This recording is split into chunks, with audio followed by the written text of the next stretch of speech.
पंचदेव प्रार्थना एक शक्तिशाली मंत्र है। प्रातःकाल सच्चे मन से इसे सुनने से जीवन के सभी दुख तुरंत दूर होने लगते हैं। पंचदेव प्रार्थना को प्रतिदिन सुनने से जीवन के असंभव कार्य भी संभव हो जाते हैं। तो आइए सुनते हैं यह पंचदेव प्रार्थना। गजाननं भूतगणादिसेवितं कपित्थजम्बूफलचारुभक्षणम् उमासुतं शोकविनाशकारकं नमामि विघ्नेश्वरपादपङ्कजम्। कर्पूरगौरं करुणावतारं संसारसारं भुजगेन्द्रहारं सदा वसन्तं हृदयारविन्दे भवं भवानी सहितं नमामि। शान्ताकारं भुजगशयनं पद्मनाभं सुरेशं विश्वाधारं गगनसदृशं मेघवर्णं शुभांगं लक्ष्मीकान्तं कमलनयनं योगिभिर्ध्यानगम्यं वन्दे विष्णु भवभयहरं सर्वलोकैकनाथम्।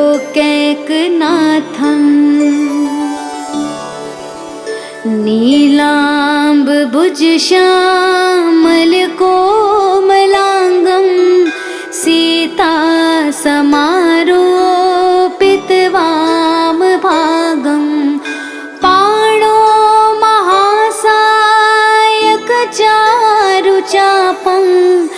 नमामि रामं रघुवंशनाथम्। मनोजवं मारुततुल्यवेगं जितेन्द्रियं बुद्धिमतां वरिष्ठं वातात्मजं वानुरयोधमुख्यं श्रीरामदूतं शरणं प्रपद्ये।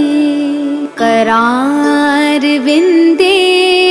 पादारविन्दं मुखारविन्दे विनिवेशयन्तं वटस्य पत्रस्य पुटेश्यानं बालं मुकुन्दं मनसा स्मरामि। या देवी सर्वभूतेषु शक्तिरूपेण संस्थिता नमस्तस्यै नमस्तस्यै नमस्तस्यै नमो नमः। नीलाञ्जनासमाभासं रविपुत्रं यमाग्रजं छायामार्तण्डसम्भुतं तं नमामि शनैश्चरम्। गजाननं भूतगणादिसेवितं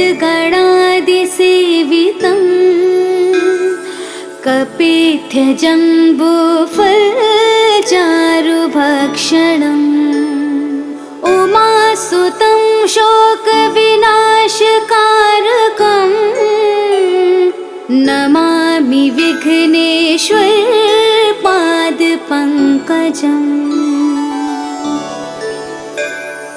कर्पूरगौरं करुणावतारं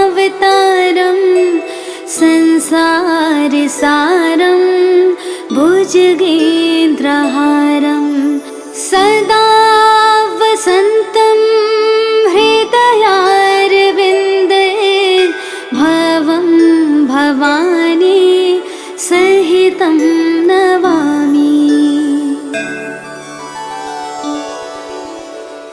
शान्ताकारं भुजगशयनं पद्मनाभं सुरेशं विश्वाधारं गगनसदृशं मेघवर्णं शुभांगं लक्ष्मीकान्तं कमलनयनं योगिभिर्ध्यानगम्यं वन्दे विष्णु भवभयहरं सर्वलोकैकनाथं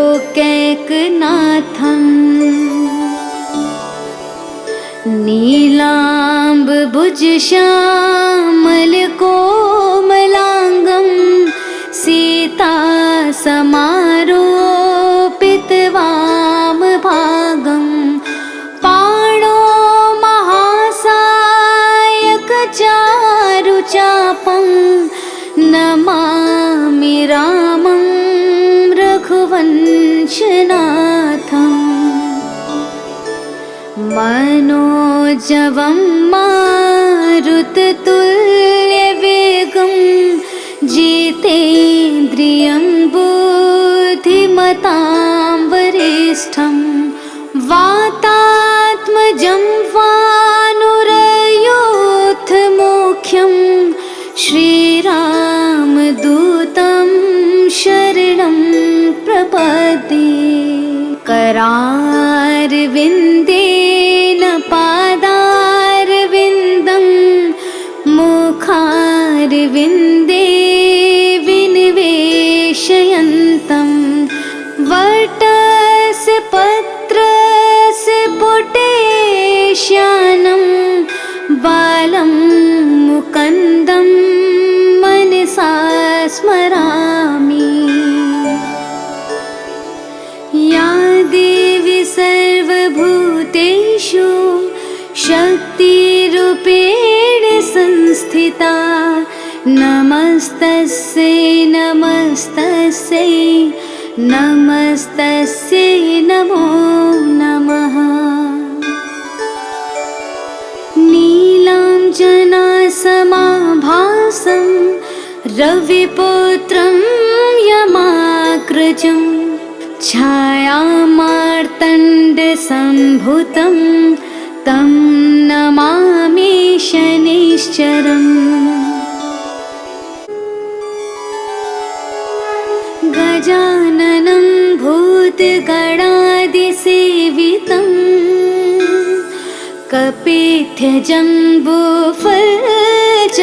कपित्थजम्बूफलचारुभक्षणम् उमासुतं शोकविनाशकारकं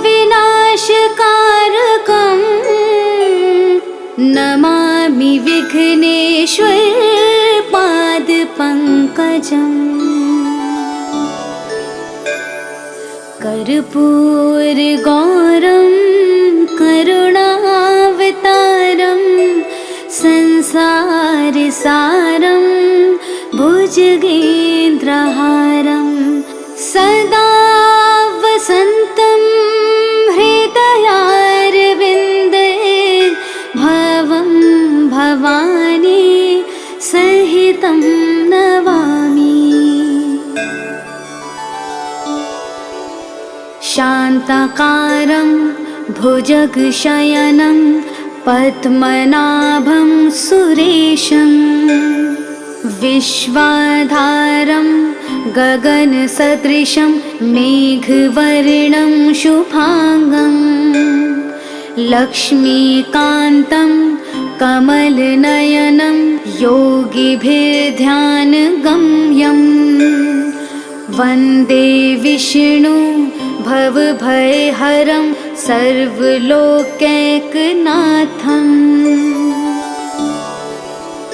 नीलाम्बुजश्यामलकोमलाङ्गं सीतासमारोपितवामभागं पाणो महासायकचारुचापं नमामि रामं रघुवंशनाथम्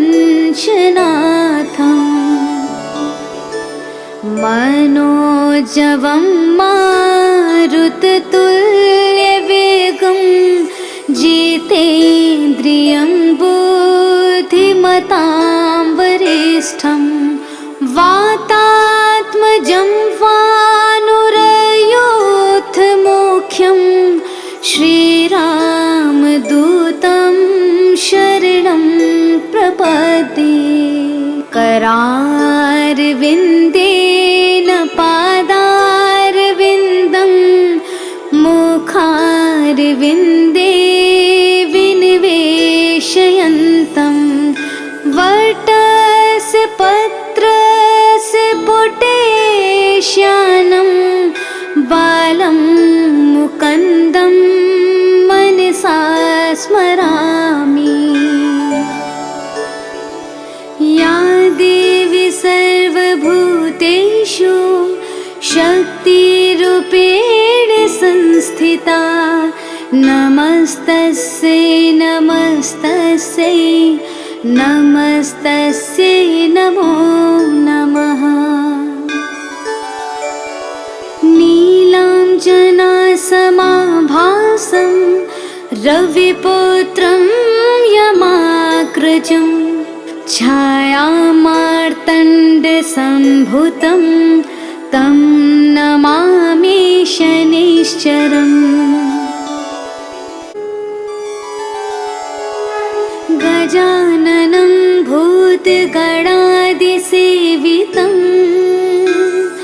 कपित्थजम्बूफलचारुभक्षणम् उमासुतं शोकविनाशकारकं नमामि विघ्नेश्वर पादपङ्कजम्। कर्पूरगौरं करुणावतारं संसारसारं भुजगेन्द्रहारं सदा वसन्तं हृदयारविन्दे भवं भवानी सहितं नमामि। शान्ताकारं भुजगशयनं पद्मनाभं सुरेशं विश्वाधारं गगनसदृशं मेघवर्णं शुभांगं लक्ष्मीकान्तं कमलनयनं योगिभिर्ध्यानगम्यं वन्दे विष्णु भवभयहरं सर्वलोकैकनाथम्।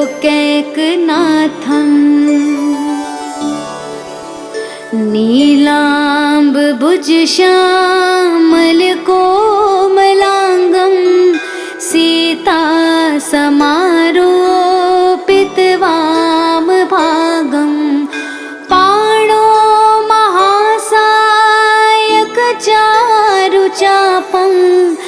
नमामि रामं रघुवंशनाथम्। मनोजवं मारुततुल्यवेगं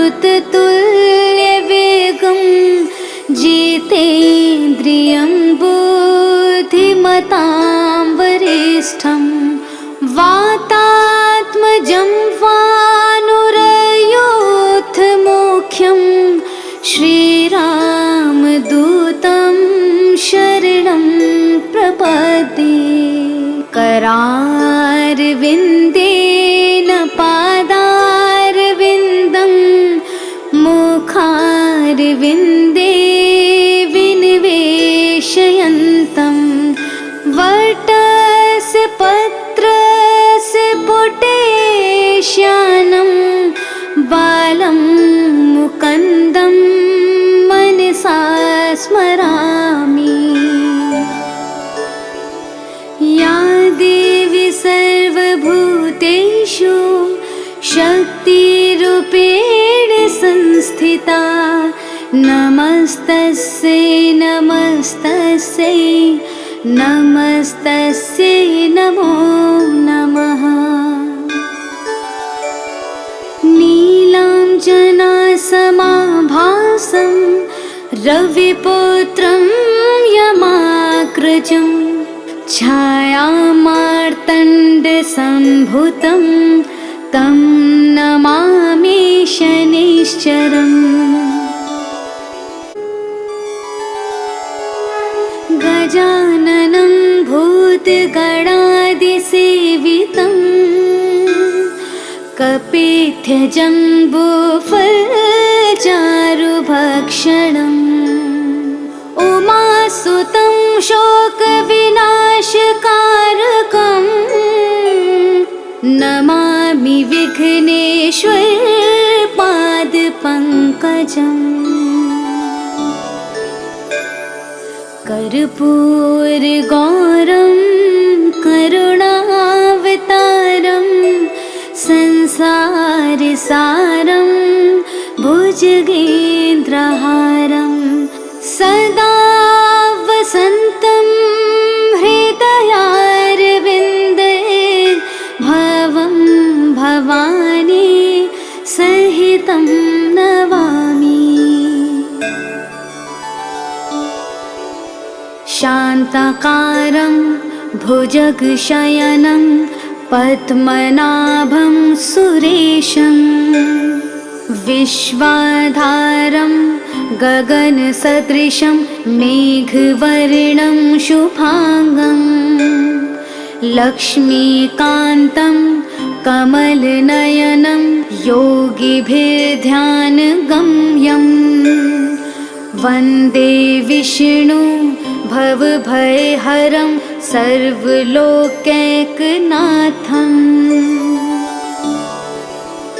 नीलाम्बुजश्यामलकोमलाङ्गं सीतासमारोपितवामभागं पाणो महासायकचारुचापं नमामि रामं रघुवंशनाथम्। मनोजवं मारुततुल्यवेगं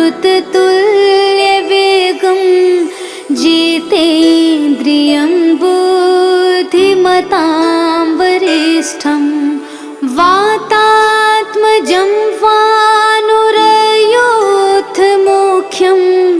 श्रीरामदूतं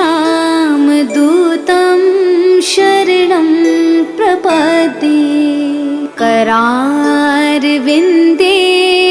पादारविन्दं मुखारविन्दे विनिवेशयन्तं वटस्य पत्रस्य पुटेश्यानं बालं मुकुन्दं मनसा स्मरामि। या देवी सर्वभूतेषु शक्तिरूपेण संस्थिता नमस्तस्यै नमस्तस्यै नमस्तस्यै नमो नमः। नीलाञ्जनासमाभासं रविपुत्रं यमाग्रजं छायामार्तण्डसम्भुतं तं नमामि शनिश्चरम्। गजाननं भूतगणादिसेवितं कपित्थजम्बूफलचारुभक्षणम्। उमासुतं शोकविनाशकारकं नमामि विघ्नेश्वरपादपङ्कजम्। कर्पूरगौरं करुणावतारं संसारसारं भुजगेन्द्रहारं सदा वसन्तं हृदयारविन्दे भवं भवानी सहितं नमामि। शान्ताकारं भुजगशयनं पद्मनाभं सुरेशं विश्वाधारं गगनसदृशं मेघवर्णं शुभांगं लक्ष्मीकान्तं कमलनयनं योगिभिर्ध्यानगम्यं वन्दे विष्णु भवभयहरं सर्वलोकैकनाथं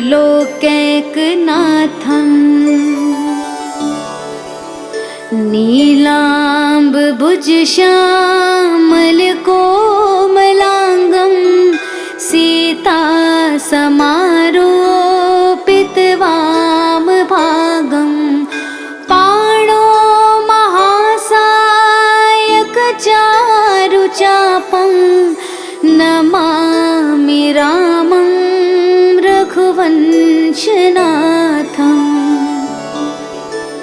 मनोजवं मारुततुल्यवेगं जितेन्द्रियं बुद्धिमतां वरिष्ठं वातात्मजं वानुरयोधमुख्यं श्रीरामदूतं शरणं प्रपद्ये करारविन्देन पादारविन्दं मुखारविन्दे विनिवेशयन्तं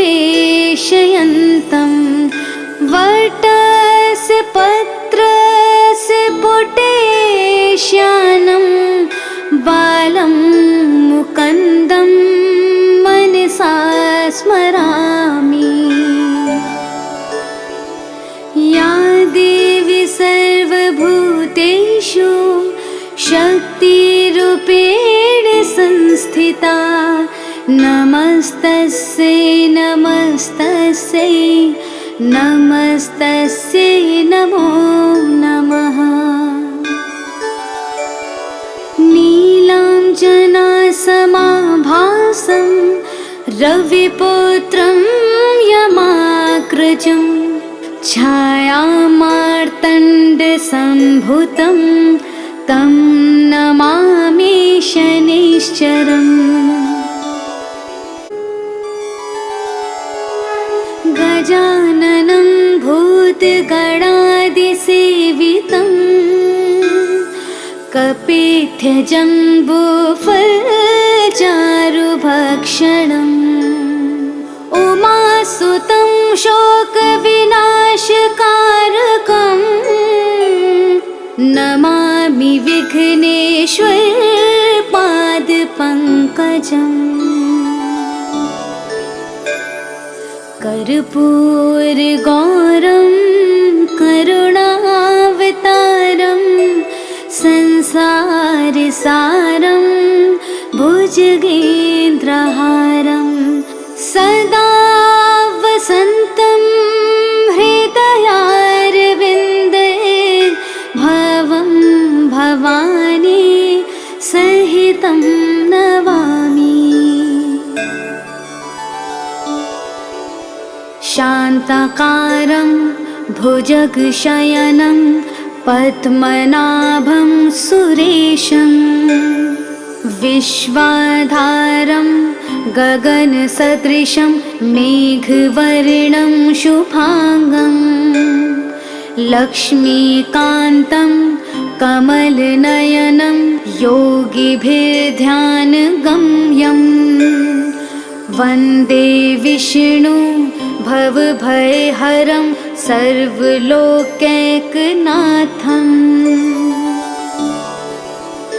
नीलाम्बुजश्यामलकोमलाङ्गं सीतासमारोपितवामभागं पाणो महासायकचारुचापं नमामि रामं रघुवंशनाथम्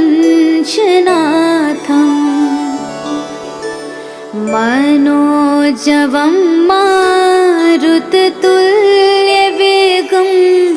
जितेन्द्रियं जितेन्द्रियं बुद्धिमतां वरिष्ठं वातात्मजं वानुरयोधमुख्यं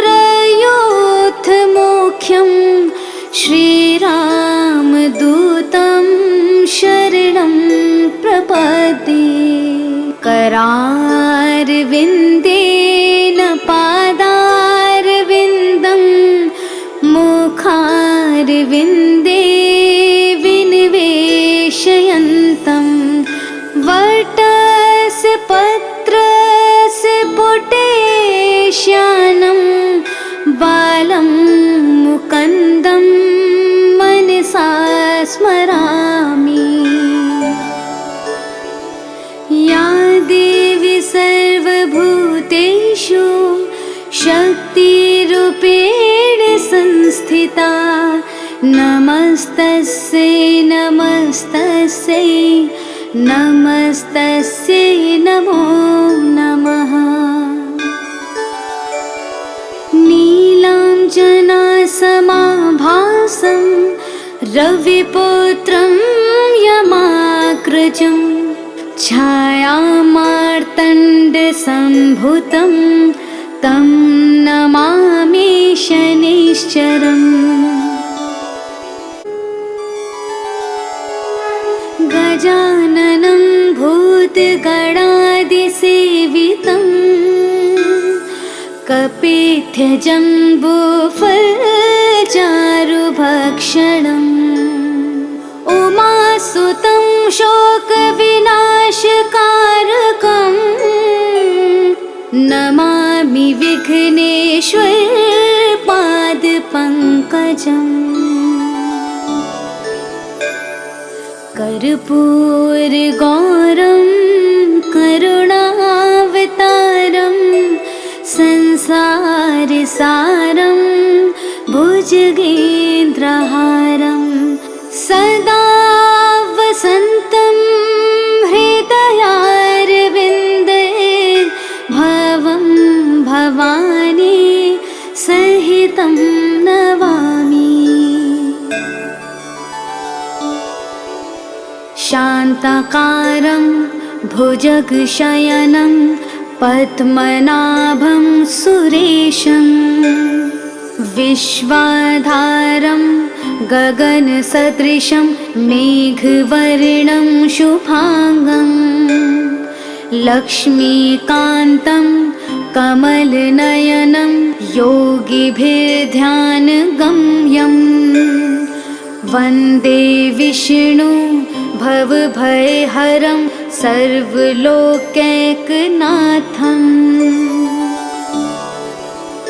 नीलाम्बुजश्यामलकोमलाङ्गं सीतासमारोपितवामभागं पाणो महासायकचारुचापं नमामि रामं रघुवंशनाथम्। मनोजवं मारुततुल्यवेगं जितेन्द्रियं बुद्धिमतां वरिष्ठं वातात्मजं वानुरयोधमुख्यं श्रीरामदूतं शरणं प्रपद्ये। करारविन्देन पादारविन्दं मुखारविन्दे विनिवेशयन्तं वटस्य पत्रस्य पुटेश्यानं बालं मुकुन्दं मनसा स्मरामि। या देवी सर्वभूतेषु शक्तिरूपेण संस्थिता नमस्तस्यै नमस्तस्यै नमस्तस्यै नमो नमः। नीलाञ्जनासमाभासं रविपुत्रं यमाग्रजं छायामार्तण्डसम्भुतं तं नमामि शनैश्चरम्।